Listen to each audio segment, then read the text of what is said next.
All right, joining me at this time, singer-songwriter right here in Kentucky by the name of Brian Combs. He's on the phone with me right now. How's it going, Brian? Good, man. How you doing? Good. Thank you so much for taking the time and doing this interview. I appreciate it. Man, thanks for having me. I appreciate it as well. So I've heard of you through a fellow singer-songwriter. You might be familiar with him, Mr. Eric Bolander. Um, Oh yeah, one of yeah. them. Eric Yeah, he's Eric he's Bolander's one of my good friends, man. I love him. Love his music. He's a best friend of mine. He's very good with his acoustic set. He's very good with his bands. And he's very entertaining in between songs too. He got a lot of Oh jokes. yeah, oh yeah, yeah. He's got the best banner in the game. I can listen to him talk. We were actually went to Nashville with him and the trio this past weekend for a show and hung out with them and sold their merch for them. And we were talking on the way back how a live album would be great because he could the banter in between songs would make it worth selling just right there. Oh yeah, absolutely. The dude, he's a musician without a doubt, but he got the jokes. Yes, he does. Yes, he does. And if you're a Luke Bryan fan, I feel sorry for you. I'm just saying. Yeah, oh yeah, yeah. He'll let you hear about that for sure. Yeah, no doubt about it. So Brian, let's go ahead and begin. How did you get started in the music? Man, I've been a fan of music for really ever since I can remember. As young as 5, 6 years old, there's just a fan of music. But as far as playing music, I guess I was 16 or 17 and decided I wanted to play the guitar. Had an old electric guitar that a cousin had let me have, and I kept that and got it tuned up and decided I wanted an acoustic guitar and told my mom, I was like, hey, I really want an acoustic guitar for Christmas. And she was a little hesitant, thinking it would be something that she would get and spend money on and it would just sit there. So she told me, she said, learn one song, full song, a real song, and I will get you the acoustic guitar. So I learned the song. She got me the guitar, and I've just been, playing ever since, just covers and writing my own music. And so it's been quite a while, and that's what got it all started is just a love for music. I gotta give it to Mama Combs for that one. That's quite a tactic when a kid wants something and they want to see if you're gonna take this seriously. And Exactly. so Mama knows. Mama like a teacher, try to teach people. So Yeah. I'm glad it worked out for you, man. People like to, label artists as far as what type of music that they do or what genre they fit in. For people that may not be familiar with your music, how would you describe the type of music that you do? Man, it's hard, I guess, to catch all for the kind of stuff that Americana. It seems they put everybody into that Americana genre, but I think it's, I don't know if it's that easy. Country, some, a little bit, folk music. When I went to record, the idea was to record a quiet and kind of acoustic sounding record, and got in the studio, and there is one quiet and acoustic sounding song on it, and the rest of it, it's pretty much a rock and roll record. So, you could also say it's rock and roll. I don't know the best way to describe it. It's a lot of sad songs with sad lyrics and a lot of minor chords. So I don't know what we would put that in, but yeah, that's about as close as we can get, I guess.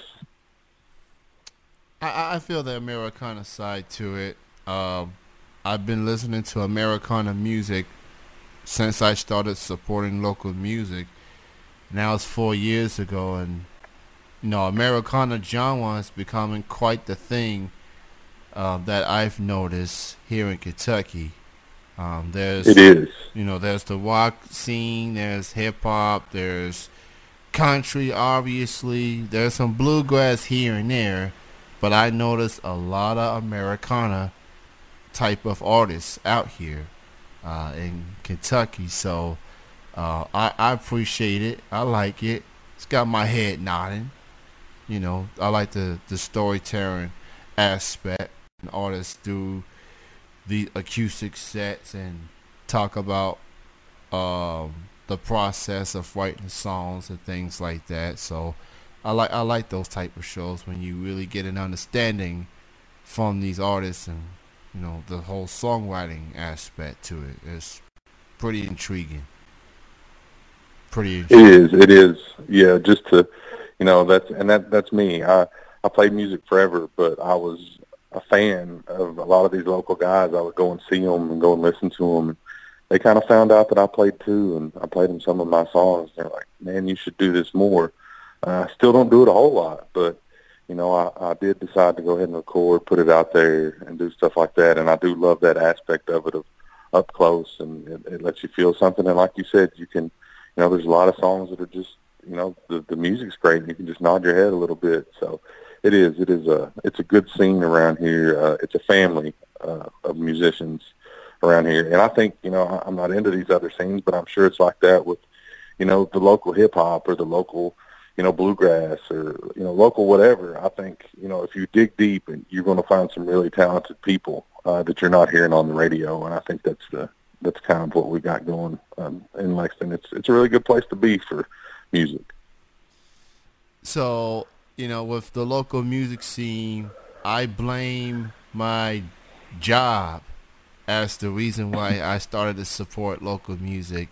Because I work at a warehouse. They got like a big radio boom box, and you hear variety of music. But on the flip side, you hear the same songs like every single day.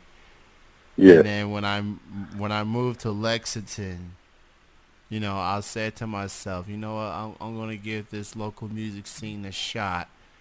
Start going to shows, see what these artists are all about, and started to be an addition, like every weekend, especially when you're off from work and you got them long weekends. You don't want to stay at the house and miss out on what's going on. So it's like a treasure. Try to discover who's out there. And I've ran into a lot of talented musicians for 4 years, and Eric Bolander is one of them. He's loved, well respected dude. Always energy when he sees you, like, "What's up, man?" Pushing and saying hello. Yeah. So Yeah. His smile and, just, I mean, his laugh, everything. It's just, I mean, he's a great dude. Even, if I quit playing music today, or if he quit playing music today or whatever, I'd want to be around him and hang out with him, because we connect on, he a lot of times says, "Hey man, we're the same person." We connect on a different level, and he's a great guy. So absolutely, and with that being said, you've been around local music scene longer than I have, seeing artists here and there come and go. How would you describe the local music scene as it is right now and the support you've been getting? Man, I can't. Everybody is very supportive. It does seem as it's growing, anything that grows when it gets bigger, and, some stuff gets into it that's not so pure. But I think at its roots, people have been very supportive. Two of my favorite artists, not in just local music, but in general, I mean, anywhere in the world, no matter how big they are, two of my favorite artists are Arlo McKinley and Josh Nolan. And those guys, the first time I decided to play, Brian Minks is the one that got me to, play again, get me to do a show. And the first show I did, Arlo came down. He's like, "Man, I want to support you. I'll be on that bill with you." And so Arlo was on the bill, and Josh Nolan played guitar for me. So some of my favorite artists in the world are my friends. So the scene is great. People are supportive. It's a family. You go to a show and you watch your friends, but you're also hanging out with your friends. It's like a family reunion. So it's great. It's great to be a part of. I sometimes like the fan part of it better than playing myself. I mean, I love to play, but just the interaction when you're done is one of the best things in the world. I mean, I love everybody that's in the scene around here, local, that's regional, that's gotten bigger. Justin Wills, guys like that are touring, that are doing this for a living. I've got so much respect for them, and they make it what it is, and it's just a big family. So yeah, definitely, I'm definitely familiar with those names, especially Brian Minks. I seen him in the Kentucky Suns a couple times. Always fun. Justin Wells, I mean, he's definitely a star out here, and he gets a lot of love. And happy to see him get to perform on the bigger stage at the Wellbirth Festival, which is coming up in August. That's gonna be epic at the Keeneland. Oh yeah. So. Oh yeah, man. I was so happy to see him on that bill.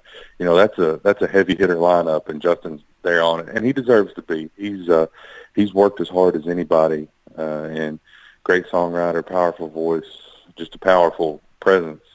And he's been a real good friend to me through this process of when I was recording and writing songs. I'd bounce stuff off of him, and send him a text and bounce stuff off of him at all times. He's actually he does some backup vocals on the record. So I mean, he was very influential.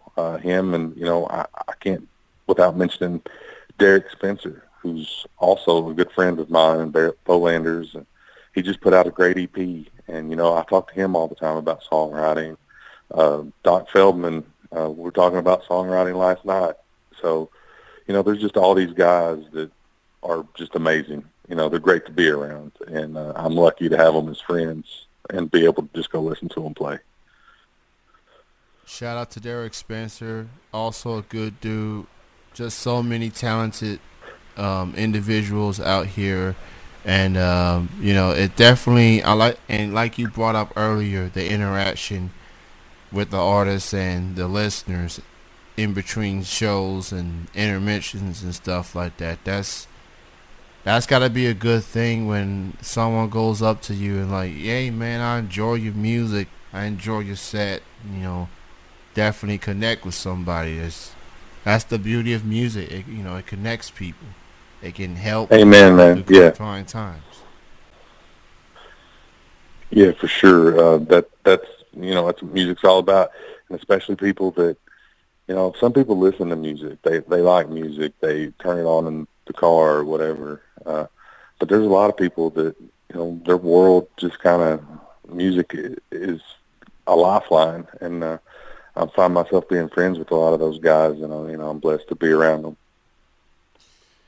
So, Brian, as we approach the summer season, what do you have in store as far as upcoming shows, or maybe you working on some new music? What do you have going on as we approach the summer season? Man, the shows, I really don't, working on a couple things, but I don't book a lot. I stay real busy being a dad, so I don't book a lot. I try to, and it's not trying to say that I won't take it if it's offered. It's just I don't, I stay busy, so I can't book as much as I'd like to. I can't put as much into it as I wish I could, but, I try to enjoy it when I do it and make sure it's something that I love and want to do. So I don't have any shows that are booked right now, but as far as working on things, I have been. It's been almost 3 years since I've recorded, and I'm, kind of got the itch to go do that again. I've been talking to the dude who produced my last record, J. Tom Nato, who is one of Lexington's best kept secrets, and he's a great musician, a great ear, great producer, great engineer, just an all-around great dude. I've been talking to him, thinking about recording an EP. I got a couple songs that we didn't get to record last time that I kind of like to put out there, a couple covers maybe, just, I just, recording is fun. It's a good time. So I want to try to get back into Shangri-La and record a few songs here pretty soon. Trying to get that lined out and do that. Sounds good, man. And before I let you go, where can people go to hear your music, and where can people check you out on those social media as well? Social media, Facebook, it's Brian Combs Music. It's probably where you'll get the most interaction. You can always message me on there, look me up on Facebook, personal page, whatever. Got the Instagram page, which I don't use as much as I should, but I have Brian Combs Music on Instagram. As far as the album, it's on Bandcamp. You can go to Bandcamp and purchase that. You can go to Bandcamp and just listen to it if you want to, decide if you like it. If you do, you can purchase that. Got some physical merch at CD Central. Has a couple CDs left probably. Pops Resale, one of my favorite places in the world, Pops. It was an honor to be able to walk in and hand Dan and Tony and Tyler and all those guys, hand them my CD to have in that store. So you can also go to Pops and get it, or just catch me out if I'm playing at a show. I'll try to have it there. Brian, it was great chatting with you. Thank you so much for your time. Appreciate you. Continue doing what you do. And hopefully when you got some shows lined up, I'll check you out in the future for sure. Yeah, man, come out and see me. And like I said, I appreciate you having me on here. Thanks very much for spending the time and supporting the local music, man. It means a lot to all of us. Appreciate you, man. You have a good night. Have a good weekend. All right, you do the same. Thank you. All right, bye-bye. Bye.